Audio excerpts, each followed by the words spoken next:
SEBA Insert. Class 10 English. Supplementary Reader. Chapter Footprints Without Feet. All textual questions solutions in one short video.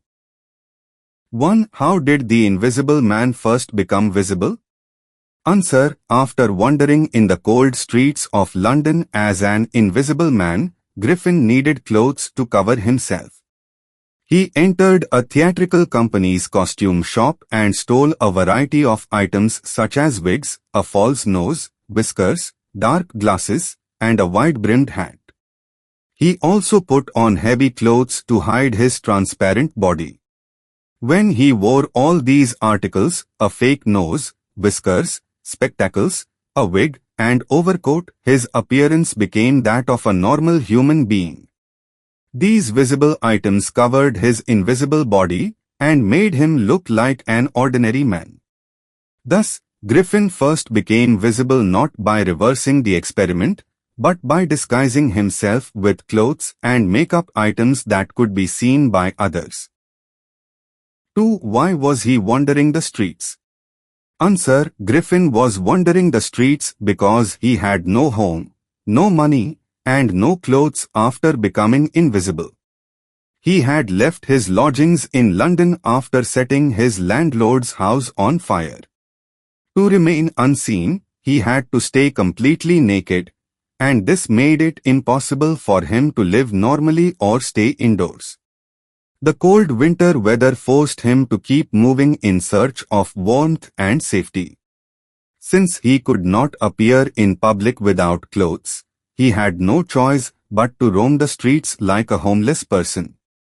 He wandered around looking for food, shelter, and a place where he could rest or hide. His invisibility, instead of giving him comfort, made his life extremely difficult, forcing him to wander the streets helplessly. 3. Why does Mrs. Hall find the scientist eccentric? Answer. Mrs. Hall finds the scientist, Griffin, eccentric because of his strange appearance, unusual behavior, and secretive attitude. When he arrives at the Coach and Horses Inn, he is completely covered in bandages, wears dark glasses, a wide-brimmed hat, and heavy clothes, even though it is not normal for a visitor to dress like that. He refuses to show his face, avoids conversation, and becomes irritated whenever Mrs. Hall asks simple questions. He insists on complete privacy, keeps his door locked, and does not allow anyone to enter his room. His room remains unusually dark, and his sudden arrival during winter with no luggage also surprises her. Later, strange noises are heard from his room, and furniture seems to move by itself, which strengthens her belief that he is an eccentric and mysterious man. Thus, Griffin's odd appearance, rude manners, secrecy, and unexplained activities make Mrs. Hall consider him an eccentric guest.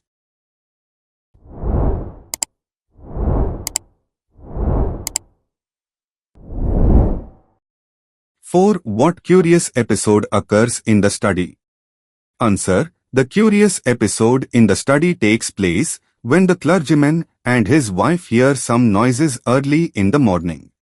They are convinced that someone is burglarizing their house. The clergyman rushes into his study with a poker in hand, expecting to catch the thief red-handed. But to their great surprise, the room is completely empty. They cannot see any person inside the study. However, the most astonishing part is that the money kept in the desk drawer disappears right before their eyes. Though they can clearly hear the sound of the drawer being opened, no one is visible. The episode becomes even more mysterious because the door had not been opened or closed by anyone. This incident leaves the clergyman and his wife shocked and terrified. They cannot understand how a theft could take place when no thief was seen. The reader later learns that it was Griffin, the invisible man, who stole the money. Thus, the strange incident of an invisible theft makes it a truly curious and puzzling episode. 5. What other extraordinary things happen at the inn? Answer. Several extraordinary events take place at the inn, which surprise and frighten everyone. One day, Mrs. Hall enters Griffin's room to tidy it up, and to her shock, the furniture suddenly begins to move on its own. The chairs seem to come alive. One chair even pushes her out of the room and slams the door shut without anyone touching it. This makes Mrs. Hall believe that the room is haunted by spirits or ghosts. Later, when Griffin is accused of stealing money, a strange scene takes place in front of the people at the inn. Griffin removes his bandages, spectacles, and false nose, and to the utter amazement of everyone, his head becomes completely invisible. The people are terrified when they see a headless man in front of them. These extraordinary happenings, moving furniture, a chair attacking Mrs. Hall, and Griffin revealing his invisible body create panic and prove that something truly supernatural is going on at the inn. 6. Griffin was rather a lawless person. Comment. Answer. Griffin's behavior throughout the story clearly shows that he was a lawless and irresponsible person. Although he was a brilliant scientist who discovered the secret of invisibility, he used his power in wrongful ways. After setting his landlord's house on fire, he escaped without taking responsibility for his crime. While wandering in London, he stole clothes, food, and money, breaking the law whenever it suited him. He also behaved rudely and violently with the people at Iping. When Mrs. Hall questioned him about his strange behavior, he threatened her instead of giving an explanation. Later, when the police tried to arrest him, he used his invisibility to attack Constable Jaffers, causing fear and chaos. Thus, Griffin used his scientific discovery not for the benefit of society, but for committing crimes. His misuse of knowledge and his disrespect for law and order prove that he was indeed a lawless and dangerous person. 7. How would you assess Griffin as a scientist? Answer. Griffin was undoubtedly a brilliant and gifted scientist. He successfully discovered a way to make the human body invisible, which is an extraordinary scientific achievement. His research showed that he had deep knowledge of physics, chemistry, and optics.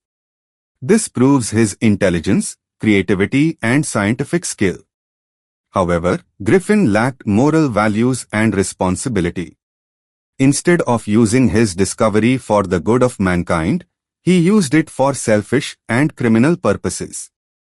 After becoming invisible, he set fire to his landlord's house, stole money, terrorized people, and even attacked the police. His misuse of scientific knowledge shows that he had a dangerous and lawless mind. Therefore, Griffin can be assessed as a capable but immoral scientist. His intelligence was remarkable, but his lack of ethics made his invention harmful to society. He stands as an example of how scientific brilliance must always be guided by strong moral principles.